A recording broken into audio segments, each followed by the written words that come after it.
Hello viewers, আসসালামু আলাইকুম। আজ আমি আপনাদের পুঁইয়ের বিচি বা পুঁই মিটুলি দিয়ে ইলিশ মাছের ছোট ছোট টুকরা করে নিয়েছি, সেটা দিয়ে একটা চচ্চড়ি করে দেখাবো। এটা খেতে কিন্তু ভীষণ টেস্টি, আর এই রোজার মধ্যে তো মুখে একেবারে স্বাদ লেগে থাকে। সারাদিন ইফতারের পরে এটা দিয়ে এক প্লেট সাদা ভাত খেতে কিন্তু ভীষণ মজা লাগে। আমি দেখিয়ে দিচ্ছি কিভাবে রান্না করব, কিভাবে বাছবো। যে এখানে আমি অনেকটাই বেছে ফেলেছি, এখন আবার দেখাচ্ছি আমি যে পুঁই মিটুলি গুলো আছে সেটাকে এভাবে বেছে নিচ্ছি। একটু তেমন কিছুই না, একটু নরম যেগুলো সেগুলো নিচ্ছি, শক্ত দু একটা বাদ দিব। এভাবে এখানে কিছু কিছু পাকাও আছে, পাকা থাকলেও অসুবিধা নেই, এটাও খাওয়া যায়, এটা খেতেও টেস্টি, এটা ফেলে দেওয়ার কোনো দরকার নেই। এটার সাথে আমি একটা আলুও নিব, আলু কেটে রান্নার সময় দেখিয়ে দেব। আমি এভাবে বেছে নিয়েছি, আর এর জন্য এর সাথে আমি এই যে ইলিশ মাছের মাথা, সেটাকে আমি একদমই ছোট ছোট করে এরকম ছোট ছোট পিস করেছি। এটা যেহেতু একটু চচ্চড়ি করব, হ্যাঁ, এভাবে আর দু একটা পিস সেটাকে ছোট করে নিয়েছি। দেখবেন ইলিশের ফ্লেভারটাই তো অনেক মজা, তার সাথে এরকম ছোট ছোট টুকরা দিয়ে খেতে খুব মজা লাগে। আর এর সাথে আমি একটা আলু মিক্স করব, আলুটাকে ছোট ছোট কুচি করে দিব। ঠিক আছে, এখন আমি রান্নার প্রসেসে যাব। আমি দুটো আলুকে এভাবে কুচি কুচি করে নিয়েছি, সেটাকে ধুয়েও নিয়েছি। এখন রান্না করব, ওগুলো পুঁই মিটুলি গুলো ধোবো, মাছ ধোবো, সব একসাথে নিয়ে রান্না করব।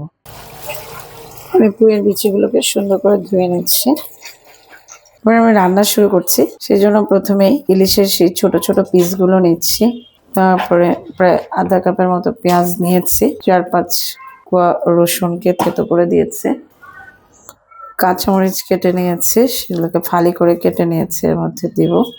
পুঁই মিটুলিগুলোকে ঢেলে দিচ্ছি, 1 চা চামচের মতো হলুদ গুঁড়ো দিয়ে দিচ্ছি, 1 টেবিল চামচ লবণ দিয়ে দিচ্ছি, তারপর তেল দিয়ে দিচ্ছি 4-5 টেবিল চামচের মতো। এবার এটাকে মাখিয়ে নেব। এটা আসলে খুবই রান্নাটা সহজ।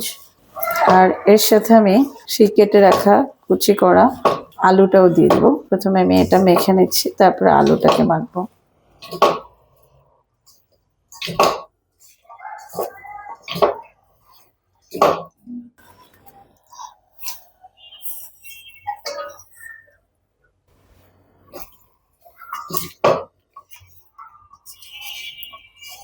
এটা চমৎকার একটা তরকারি।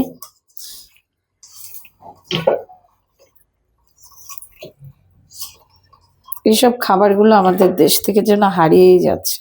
এগুলো খেতে কত যে মজা লাগে।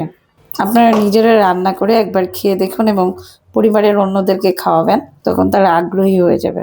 এখনকার এই ফাস্ট ফুডে খালি খাবার অর্ডার দিয়ে দিয়ে খাওয়ার চেয়ে নিজে হাতে রান্না করে পরিবারের সবাইকে খাওয়ান। আমি বেশ কিছুক্ষণ 3-4 মিনিট ধরে এটাকে নেড়ে চেড়ে মাখিয়ে নিলাম।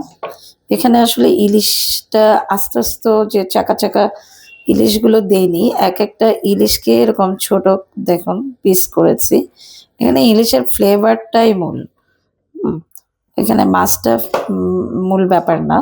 আর পুঁই মিটুলি এবং এই আলু, এই তরকারিটা তখন খেতে অনেক বেশি টেস্টি হবে এই মাছের জন্য। এবার আমি পানি দিয়ে দিচ্ছি, খুব বেশি একটা পানি লাগবে না, হাত ধুয়ে পানি যতটুকু লাগে, এমনি সেদ্ধ হয়ে যাবে। আঁচটা মাঝারি চেয়ে হাই রেখে দিচ্ছি, ঢাকনা দিয়ে দিব। এখন ঢাকনা দিয়ে দিলাম,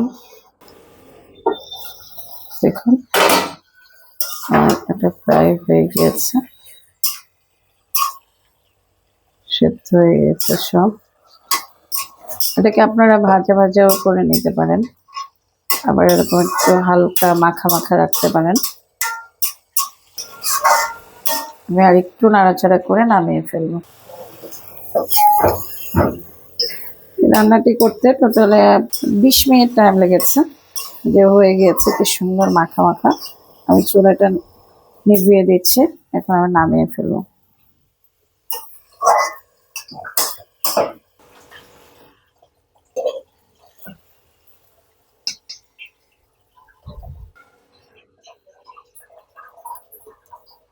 আশা করি রেসিপিটি আপনাদের সহজ এবং ভালো লেগেছে। ভালো লাগলে প্লিজ ট্রাই করবেন, আর আমার চ্যানেলকে সাবস্ক্রাইব করবেন, আমার পাশে থাকুন প্লিজ। আর যারা ইতিমধ্যেই সাবস্ক্রাইব করেছেন তাদের অসংখ্য ধন্যবাদ। সবাই ভালো থাকবেন, আল্লাহ হাফেজ।